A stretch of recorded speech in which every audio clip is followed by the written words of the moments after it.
আসসালামু আলাইকুম স্টুডেন্টস, কেমন আছো তোমরা সবাই? আশা করছি সবাই ভালো আছো। আলহামদুলিল্লাহ, আমিও ভালো আছি। আমাদের আজকের ক্লাসে আমরা একটা নতুন চ্যাপ্টার শুরু করব, chapter number 3, ball for class 9-10। ওকে, তাহলে সর্বপ্রথম আমরা দেখি যে আমাদের কি কি টপিক আছে। আমাদের টপিক লিস্টে যদি দেখা যায়, এখানে আছে বল, মৌলিক বল, নিউটনের সূত্র, ভরবেগ, সংঘর্ষ, টান, পুলি, ঘর্ষণ বল এবং তারপরে ম্যাথামেটিক্যাল অ্যানালাইসিস। চলো সর্বপ্রথম আমরা বল নিয়ে পড়াশোনা শুরু করি। বল বল জিনিসটা কি, এটা সংজ্ঞাটা কি? বলা হচ্ছে যে যা কোনো স্থির বস্তুকে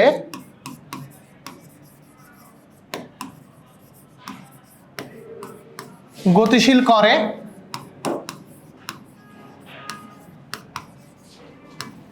অথবা গতিশীল করার চেষ্টা করে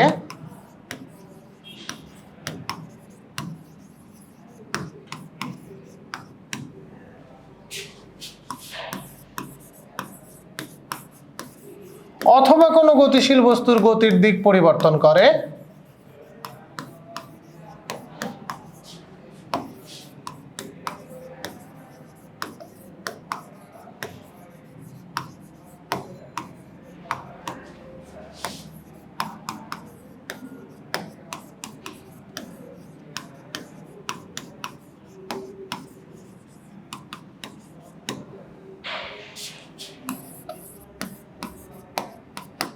তাকে বল বলে। এখানে তোমাকে বেশ কিছু জিনিস বুঝতে হবে। সর্বপ্রথম বলা হচ্ছে যে যা কোনো গতিশীল বস্তুর, যা কোনো স্থির বস্তুকে গতিশীল করে, এই জিনিসটা স্থির আছে, আমি ফোর্স দিলে এই জিনিসটা গতিশীল হবে, অথবা গতিশীল করার চেষ্টা করে। যেমন ধরো আমার দেয়ালটাতে আমি গিয়ে ধাক্কা দিচ্ছি কিন্তু দেয়ালটা নড়তেছে না, আমি তো বল প্রয়োগ করতেছি, অর্থাৎ আমি দেয়ালটাকে গতিশীল করার চেষ্টা করতেছি। তাহলে আমি কোনো স্থির বস্তুকে গতিশীল করতে অথবা কোনো স্থির বস্তুকে গতিশীল করার চেষ্টা করতে যেটা অ্যাপ্লাই করতেছি, অথবা গতিশীল বস্তুর গতির দিক পরিবর্তন করে। ধরো একটা গাড়ি যাচ্ছে, সে রানিং অবস্থায় আছে, আরেকজন এসে ওকে ধাক্কা দিল, আরেকটা গাড়ি এসে ওকে ধাক্কা দিল, অর্থাৎ ওর উপর বল প্রয়োগ করলো, তখন ও সোজা না গিয়ে ছিটকে অন্যদিকে চলে গেল। এই যে একটা গতিশীল বস্তুর গতির দিক চেঞ্জ হয়ে যাচ্ছে, সেটাও কিন্তু বল। তাহলে বলের তিনটা প্রধান কাজ: স্থির বস্তুকে গতিশীল করবে, অথবা স্থির বস্তুকে গতিশীল করার চেষ্টা করবে, অথবা একটা গতিশীল বস্তুর গতির দিক পরিবর্তন করবে। যে কিনা এই তিনটা কাজ করে তাকেই আমরা বলি বল। এখন এই বলের এক্সাক্ট সংজ্ঞাটা তোমাকে লিখতে পারতে হবে, তোমার পরীক্ষায় এটা দিবে, বল কি, হোয়াট ইজ ফোর্স। তখন তোমাকে এটা বলতে পারতে হবে যে একটা স্থির বস্তুকে গতিশীল করবে, করার চেষ্টা করবে, অথবা গতিশীল বস্তুর গতির দিক পরিবর্তন করবে, তখন সেটাকে আমরা বলবো ফোর্স। এখন ফোর্স সম্পর্কিত মিস্টার নিউটনের ইকুয়েশনস আছে। আমরা ফোর্স সম্পর্কিত বিজ্ঞানী নিউটনের ইকুয়েশনগুলো সর্বপ্রথমে জানবো, কারণ এই ইকুয়েশনগুলো জানলে আমাদের কাছে ফোর্সের সংজ্ঞা এবং ফোর্সের ইকুয়েশনটা আরও বেশি ক্লিয়ার হয়ে যাবে এবং আমরা বিষয়টাকে সহজে উপলব্ধি করতে পারবো।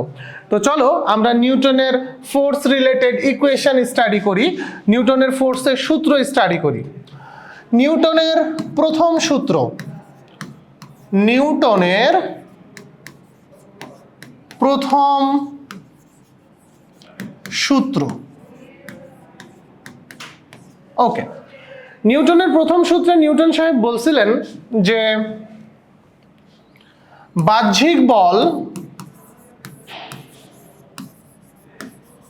প্রযুক্ত না হলে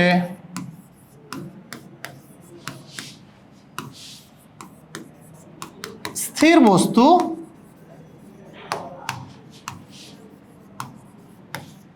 চিরকাল স্থির থাকবে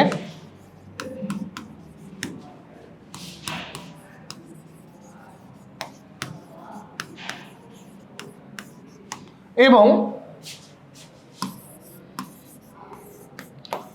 গতিশীল বস্তু সরল রেখায়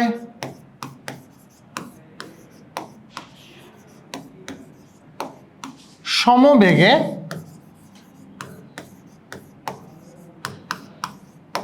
চলতে থাকবে।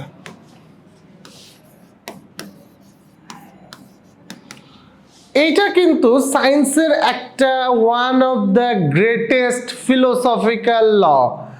এইখানে তোমার মনে হতে পারে যে জাস্ট দুটো লাইন, বাট এর মধ্যে স্টাডি করার, বোঝার, উপলব্ধি করার অনেক কিছু আছে। চলো আমরা দেখি।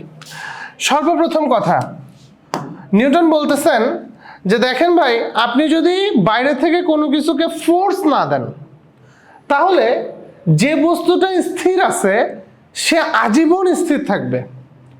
অর্থাৎ যখনই সে গতিশীল হচ্ছে তার জন্য ফোর্স প্রয়োজন হচ্ছে। যদি আপনার একটা বস্তু স্থির থাকে, আপনি যদি তাকে বাইরে থেকে কোনো ফোর্স অ্যাপ্লাই না করেন, সে চিরকাল স্থির থাকবে। যখনই দেখবেন যে সে আর স্থির নাই, সে গতিশীল হয়ে গেছে, তার মানে সেখানে ফোর্স অ্যাপ্লাই হয়েছে। তারপরে বলা হচ্ছে যে গতিশীল বস্তু সরল রেখায় সমবেগে চলতে থাকবে। বলা হচ্ছে যে একটা বস্তু ধরে নেন আগে থেকেই গতিশীল, আগে থেকেই সে গতির উপরে আছে, তার একটা ভেলোসিটি আছে। তা আপনি যদি বল অ্যাপ্লাই না করেন, এক্সটার্নাল ফোর্স তাকে না দেন, তাহলে ওই গতিশীল বস্তুটা দিক পরিবর্তন করবে না, সরল রেখায় চলতে থাকবে। বলের সংজ্ঞায় আমরা কি দেখেছিলাম? বলের সংজ্ঞায় আমরা দেখেছিলাম যে বল প্রয়োগ করলে গতিশীল বস্তুর দিক পরিবর্তন হতে পারে। এখানে নিউটন বলতেছেন যে দেখেন, তাহলে আপনি যদি বল প্রয়োগ না করেন, তাহলে আপনার গতিশীল বস্তুটা যে স্ট্রেট লাইনে আছে সেই স্ট্রেট লাইনেই চলবে, আজীবন চলবে এবং দিক পরিবর্তন করবে না। এবং তারপরে উনি বলতেছেন সমবেগে চলবে, অর্থাৎ ইউনিফর্ম ভেলোসিটিতে চলবে।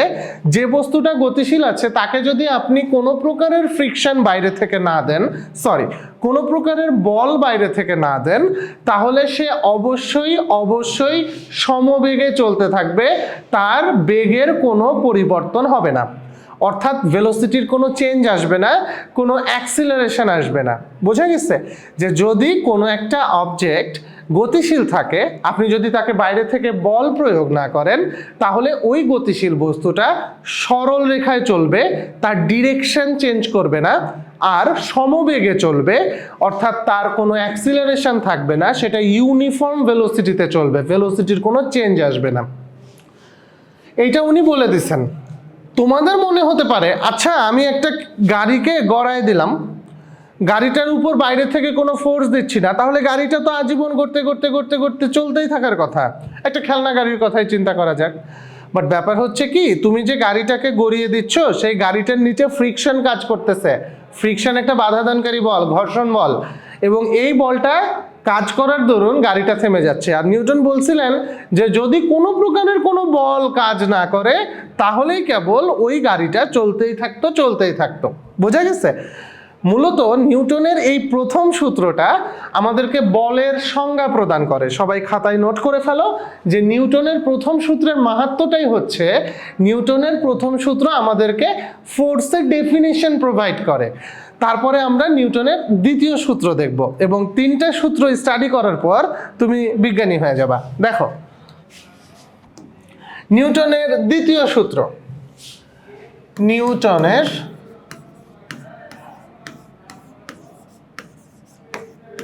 দ্বিতীয় সূত্র। তো নিউটনের দ্বিতীয় সূত্রে মিস্টার নিউটন কি বলতেছেন?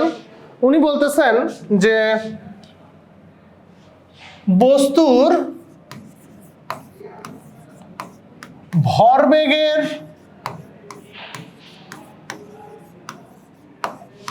পরিবর্তনের হার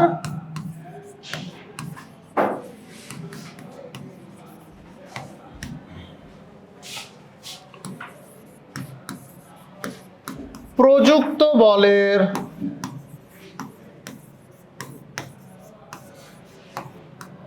সমানুপাতিক।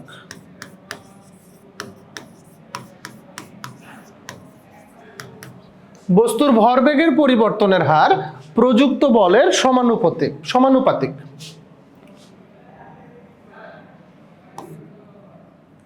এবং ভরবেগের পরিবর্তন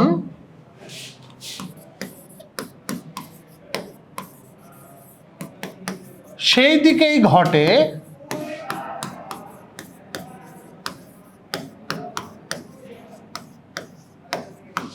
যেদিকে বল প্রযুক্ত হয়। আপনাদের কাছে কথাগুলো খুব কঠিন মনে হতে পারে, আমি সহজ করে দিচ্ছি, টেনশন নট। এটা নিউটনের দ্বিতীয় সূত্র, বাট ব্যাপার হচ্ছে যে আপনি তো ভরবেগ সম্পর্কে জানেন না, আমি জানি। সো আগে আপনাকে ভরবেগটা শেখাতে হবে। ভরবেগ জিনিসটা আসলে কি, এটা আপনার জন্য একটা নতুন টার্ম। ভরবেগ, এটা এর আগে আপনি কখনো শোনেন নাই। একটা ছোট্ট এক্সাম্পল দিই। ধরেন একটা বেশ বড় সাইজের ভারী বালিশ আপনাকে খুব আস্তে টুপুস করে মারলাম, এটাতে আপনার খুব একটা ক্ষতি হবে না। বড় ভারী কিন্তু মনে করেন একটা 1.5 কেজি ওজনের বালিশ আপনাকে টুপুস করে একটু মেরেছি খুব আস্তে, তো এতে আপনার খুব একটা ব্যথা লাগবে না। বাট একটা টেনিস বল ওই বালিশের থেকে অনেক হালকা, ওটাকে আপনার দিকে জোরে করে থ্রো করেছি, মনে করেন যে ধরেন 7 মিটার পার সেকেন্ড বেগে, প্রতি সেকেন্ডে 7 মিটার, এটা কিন্তু অনেক ভেলোসিটি থ্রো করেছি, বা ধরেন 10 মিটার পার সেকেন্ড বেগে আপনার দিকে থ্রো করেছি, তো আপনার গালে গিয়ে লাগলো, লেগে যায়, গালটা চ্যাপটা লেগে গেল। তো ব্যাপার হচ্ছে যে টেনিস বলটা তো কি ছিল, কি বলে, ওজনে ভরে কম ছিল, বালিশটা বেশি ছিল, বাট বালিশটাকে আমি খুব আস্তে মেরেছিলাম, টেনিস বলটাকে খুব জোরে মেরেছিলাম। তো দেখা গেল ইম্প্যাক্ট হিসাবে টেনিস বল ভরে অনেক কম হলেও আপনার মুখটাকে একদম থ্যাতলা করে ফেলেছে, আর বালিশ আসলে কিছু করে নাই। এটার কারণটা কি? এটার কারণটা হচ্ছে ওই টেনিস বলের ভরবেগটা বেশি।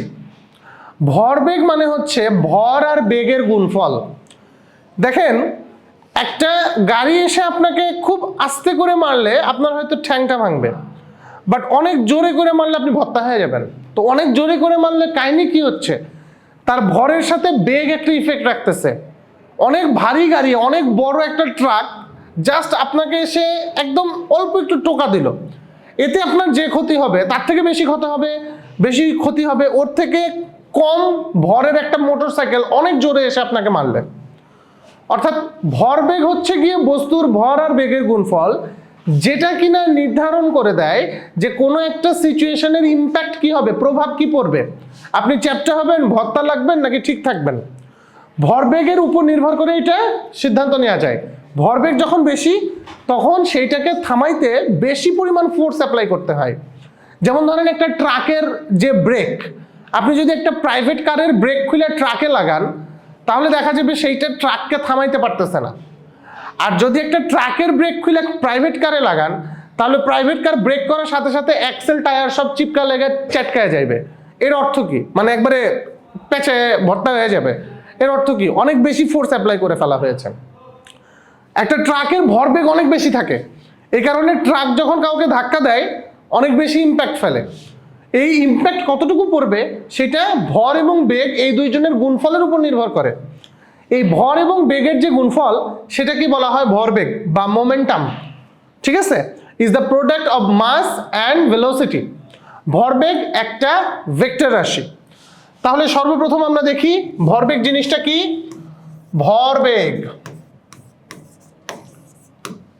বস্তুর ভর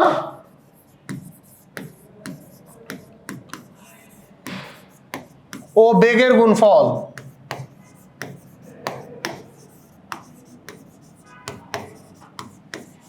ভরবেগ বলে। ভরবেগের মেইন কাজটা কি? ভরবেগের মেইন কাজ হচ্ছে ভরবেগ আপনাকে ইম্প্যাক্ট সম্পর্কে ধারণা দেয়, যে একটা বস্তুকে থামাইতে কত ফোর্স লাগবে, বা একটা বস্তু যদি আপনাকে আঘাত করে তাহলে সেটা কি ধরনের ইম্প্যাক্ট রাখবে সেটা নির্ভর করে ভরবেগের উপরে। তো ভরবেগ তাহলে কি হবে, m into v, mass into velocity. ভরবেগ একটা ভেক্টর রাশি। ভরবেগ একটা ভেক্টর রাশি। ভরবেগের একক কি হবে, কেজি মিটার পার সেকেন্ড। ভরবেগের মাত্রা কি হবে, M L T to the পাওয়ার -1। এগুলো সব তথ্য আপনার লাগবে।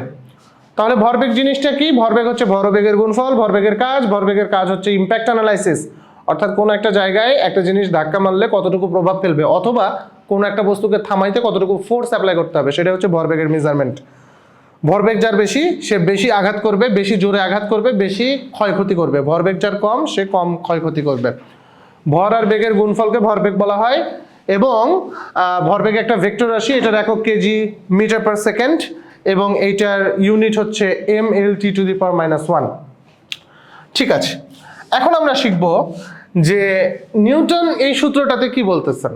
নিউটন বলতেছেন যে বস্তুর ভরবেগের পরিবর্তনের হার। দেখেন আপনার একটা গাড়ি, তার ইনিশিয়াল ভেলোসিটি u, তার মাস m, আফটার t টাইম তার বেগ হয়ে গেল v, তার মাস m। তাহলে বলেন ভরবেগের পরিবর্তনটা কত? ভরবেগের পরিবর্তন হবে mv মাইনাস mu। শেষ ভরবেগ থেকে আদি ভরবেগ বাদ দিলে আপনি পাবেন ভরবেগের পরিবর্তন। নিউটন বলতেছে এই ভরবেগের পরিবর্তনের যে হার, মানে প্রতি 1 সেকেন্ডে বা প্রতি একক টাইমে, পার ইউনিট টাইম আপনার মোমেন্টামটা যে চেঞ্জ হচ্ছে সেইটা ফোর্সের প্রপোর্শনাল। মানে প্রতি সেকেন্ডে ভরবেগ যতটুকু পরিবর্তন হচ্ছে সেইটা কিনা ফোর্সের প্রপোর্শনাল। এর অর্থ দাঁড়ায় এই যে F is proportional to mv minus mu over t। এটা হচ্ছে নিউটনের দ্বিতীয় সূত্র। এই দ্বিতীয় সূত্রটা নিয়ে আমরা এখন অনেক নাটক করব। নিউটনের দ্বিতীয় সূত্র এইটা। তো চলেন নিউটনের দ্বিতীয় সূত্রের নাটক দেখি। নিউটনের দ্বিতীয় সূত্র থেকে তাহলে আমরা এইটা পেয়ে গেলাম mv minus mu over t, অর্থাৎ প্রতি সেকেন্ডে আপনার ভরবেগ যতটুকু পরিবর্তিত হচ্ছে সেটাই হচ্ছে কি আপনার ফোর্সের প্রপোর্শনাল। তো প্রপোর্শনাল অর্থ হচ্ছে যে এই অংশটা বাড়লে ফোর্সও বাড়বে, এইটা কমলে ফোর্সও কমবে। সমানুপাতিক বলতে আমরা আসলে কি বুঝি? সমানুপাতিক বলতে বা প্রপোর্শনাল বলতে আমরা বুঝি এই পুরো অংশটার সাথে যেহেতু ফোর্স প্রপোর্শনাল, এই পুরো অংশটুকুর ভ্যালু যত বাড়বে ফোর্স তত বাড়বে, পুরো অংশটুকুর ভ্যালু যত কমবে ফোর্স তত কমবে। কিন্তু আমরা যদি ইকুয়েশন আনতে চাই, ইকুয়েশন আনতে হলে আমাদেরকে এই প্রপোর্শনাল চিহ্ন তুলে দিয়ে এখানে একটা কনস্ট্যান্ট নিয়ে আসতে হয়, তারপর লিখতে হয় mv minus mu over t। এই কনস্ট্যান্টের ভ্যালু কত? মিস্টার নিউটন বলে দিচ্ছেন যে k এর ভ্যালু হবে 1। কেন 1 হবে? কারণ এই ইকুয়েশনের মাধ্যমে নিউটন বলের ইউনিটকে নিয়ে এসেছেন, অর্থাৎ উনি বলতে চাচ্ছেন যে এই ভ্যালুটা আপনি 1 বসান, 1 বসাইলে আপনি পাবেন F equal to mv minus u over t। তারপর একটা মজার জিনিস খেয়াল করেন, এই v minus u over t পরিচিত লাগছে তো নাকি? এইটার অর্থ কি? এটার অর্থ হচ্ছে f equal to m into a। আপনারা চ্যাপ্টার 2 তে শিখেছেন v minus u over t equal to a।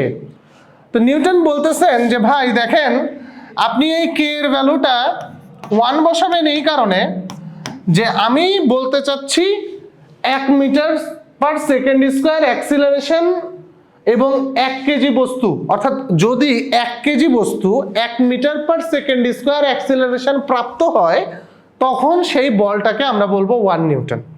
Clear? Mister Newton এইখানে কে এর ভ্যালুটা 1 বসায় দিচ্ছেন। কে এর ভ্যালুটা 1 বসায় আমি আপনাকে একটু সুন্দর করে লিখে দিই, দাঁড়ান। এফ ইকুয়াল টু আমরা পাচ্ছি কে এম এ। নিউটন সাহেব বলতেছেন কে এর ভ্যালু 1 বসাবো। কেন বসাবো? কারণ আমি নিউটন যে এককটা, সেই এককটার সংজ্ঞা নির্ধারণ করতে চাচ্ছি। আমি বের করতে চাচ্ছি যে 1 নিউটন ইকুয়াল টু কতটুকু ফোর্স। তারপর উনি বলতেছেন যে যদি 1 কেজি ভরের একটা বস্তু, অর্থাৎ এইটার ভ্যালুকে 1 ধরে নিতে হবে। যদি 1 কেজি ভরের একটা বস্তু পরস্পর নিজেকে 1 মিটার পার সেকেন্ড স্কোয়ার অ্যাক্সিলারেশনে অ্যাক্সিলারেট করে, 1 কেজি ভরের বস্তু 1 মিটার পার সেকেন্ড স্কোয়ার অ্যাক্সিলারেশনে অ্যাক্সিলারেট করলে যে ফোর্সটা আমরা পাই সেটাই হচ্ছে গিয়ে আমাদের 1 নিউটন। সেটাই আমাদের 1 নিউটন। ফোর্সের একক হচ্ছে নিউটন। এবং সেক্ষেত্রে আমার এই কারণে কে এর ভ্যালুটা 1 ধরে নিছেন। যে কে এর ভ্যালু 1 ধরে নিব, দিয়ে আমি ফোর্সের সংজ্ঞাটা নিয়ে আসব। তারপর আপনার মাস বাড়লে ফোর্স বাড়বে, অ্যাক্সিলারেশন বাড়লে ফোর্স বাড়বে, এবং আলটিমেটলি আপনার যেটা ইকুয়েশন সেটা হচ্ছে F ইকুয়াল টু ma। কে এর ভ্যালু 1, কারণ এইখান থেকে নিউটন 1 নিউটনের সংজ্ঞা বের করা হয়েছে। 1 নিউটনের সংজ্ঞা বের করতে গিয়ে উনি কে এর ভ্যালুটা 1 ধরে নিয়ে বলতেছেন যে 1 কেজি ভরের একটা বস্তু 1 metre per second square acceleration হইলে যে ফোর্স সেটাই আমার 1 নিউটন, সো কে এর ভ্যালুটা 1। এবং F ইকুয়াল টু ma, এইটা হচ্ছে আপনার ফোর্সের ইকুয়েশন।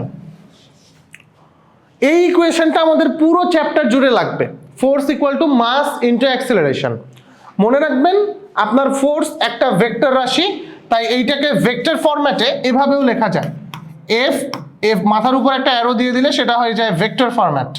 এই বিষয়ে আপনারা ম্যাথামেটিক্সে আরও শিখতে পারবেন। আপনি শুধু জেনে রাখেন, লিখে রাখেন যে ফোর্সকে ভেক্টর ফরম্যাটে প্রকাশ করলে সেইটাকে দেখতে এমন হয়। এরপর আমরা যেটা স্টাডি করব সেটা হচ্ছে নিউটনের তৃতীয় সূত্র, নিউটনস থার্ড ল।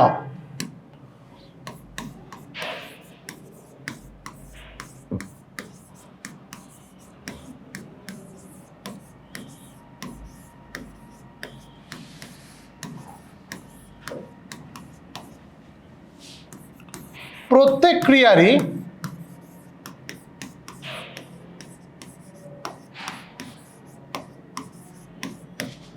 একটি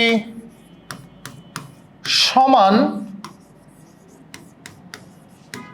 ও বিপরীত প্রতিক্রিয়া বিদ্যমান।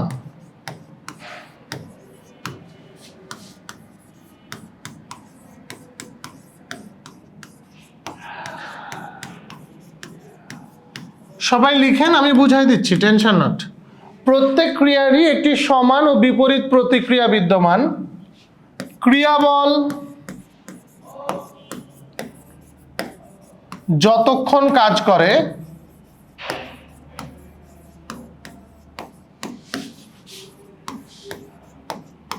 প্রতিক্রিয়া বলটিও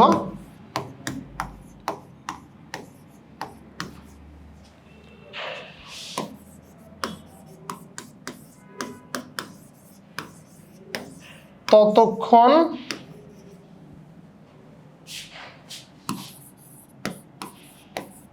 কাজ করে। ক্রিয়া ও প্রতিক্রিয়া বল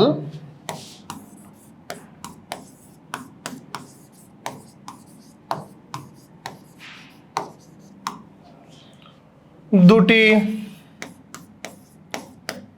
ভিন্ন বস্তুর উপর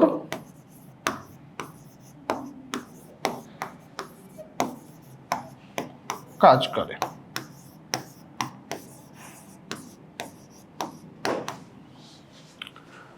নিউটনের তৃতীয় সূত্রতে নিউটন বলতেছেন প্রত্যেক ক্রিয়ারই একটি সমান এবং বিপরীত প্রতিক্রিয়া আছে, এবং ক্রিয়া বল যতক্ষণ কাজ করে প্রতিক্রিয়া বলটাও ততক্ষণ কাজ করে।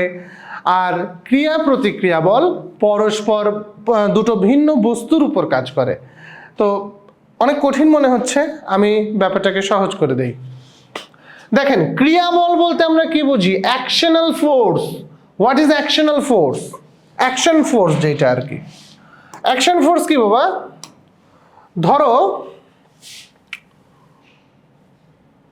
এটা একটা দেয়াল, লা লা লা লা লা, এটা একটা দেয়াল। তো মিস্টার হাবলু করছে কি, এ দেয়ালে ধাক্কা মারছে, হেই ইয়ো। তো ধাক্কা দিচ্ছে হাবলু, এটা হচ্ছে ক্রিয়া বল, অ্যাকশন দিচ্ছে যেটা। কিন্তু দেয়ালটা কিন্তু ভেঙে ঢুকে যাচ্ছে না, বরং হাবলুকে বাধা দিচ্ছে।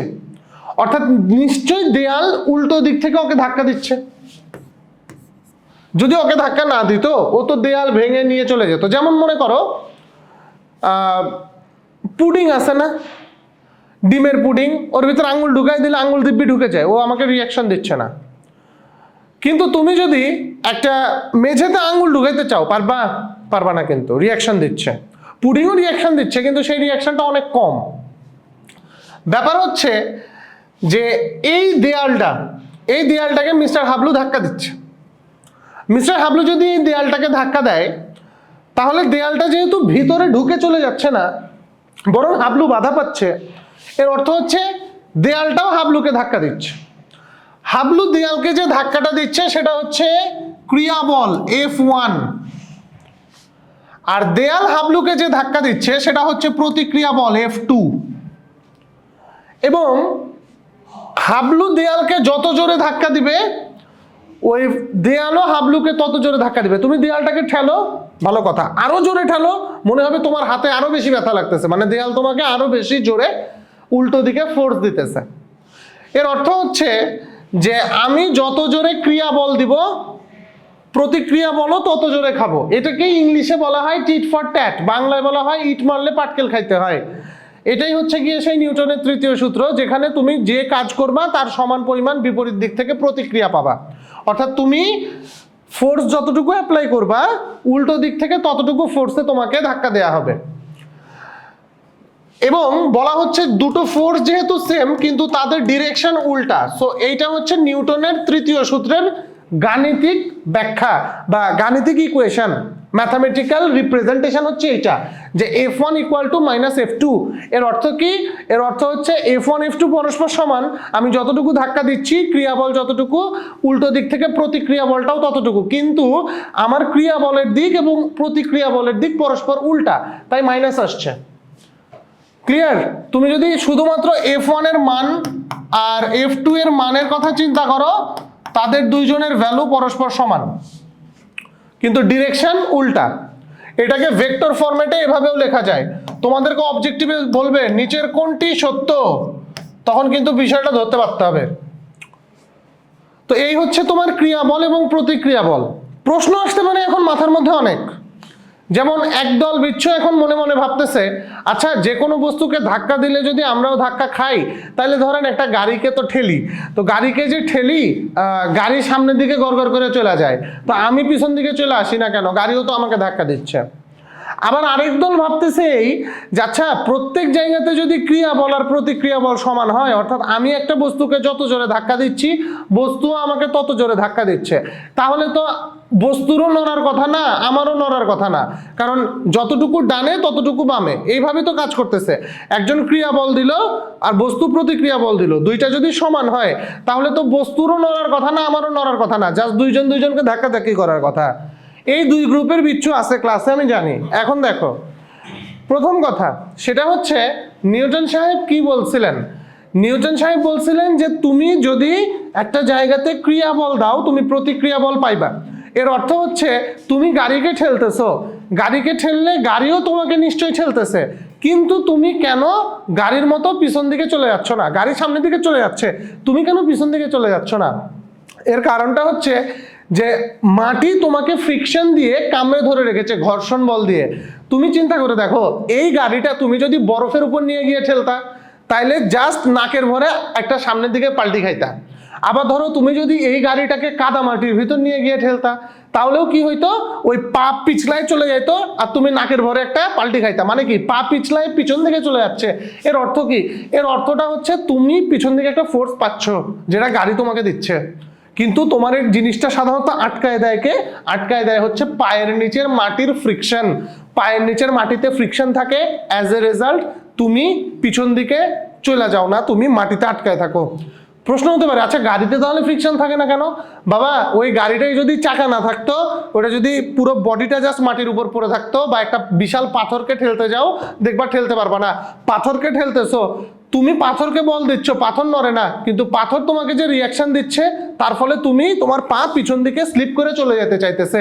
যদি মাটি ফ্রিকশন দিতে পারে তো ভালো, না হলে যদি কাদা মাটি বা বরফের উপরে এই অ্যানালাইসিসটা করো যে একটা বিশাল পাথরকে ঠেলবা, তখন কি হবে?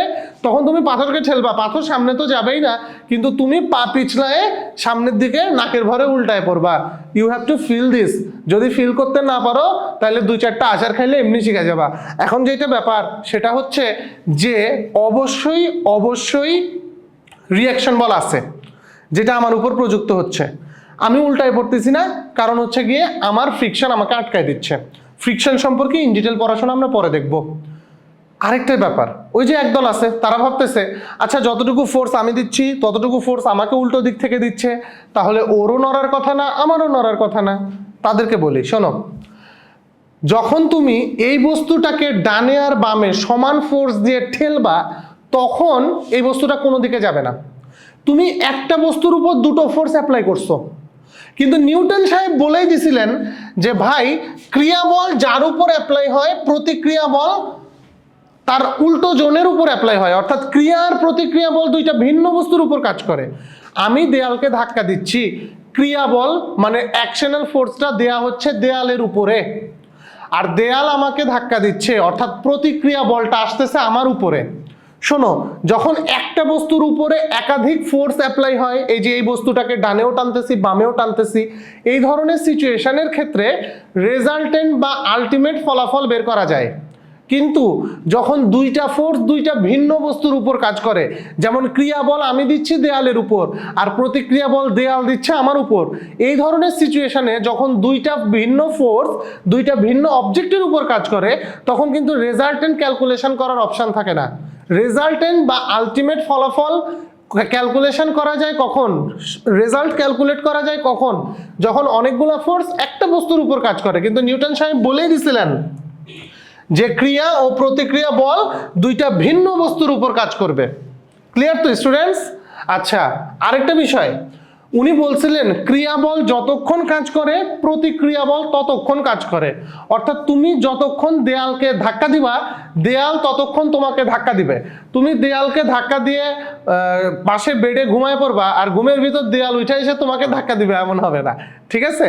এইটা হচ্ছে খুব বিশ্বস্ত একটা জিনিস যে যতক্ষণ তুমি ওকে ধাক্কা দিবা যতক্ষণ তুমি ক্রিয়া বল অ্যাপ্লাই করবা ততক্ষণই প্রতিক্রিয়া বল পাবা। তো এই ছিল আমাদের নিউটনের তৃতীয় সূত্র। আমাদের আজকের ক্লাসটা এতটুকুই, আমরা পরবর্তী ক্লাসে এর পরবর্তী অংশ থেকে অ্যানালাইসিস করব। সবাই ভালো থেকো, সুস্থ থেকো, আসসালামু আলাইকুম।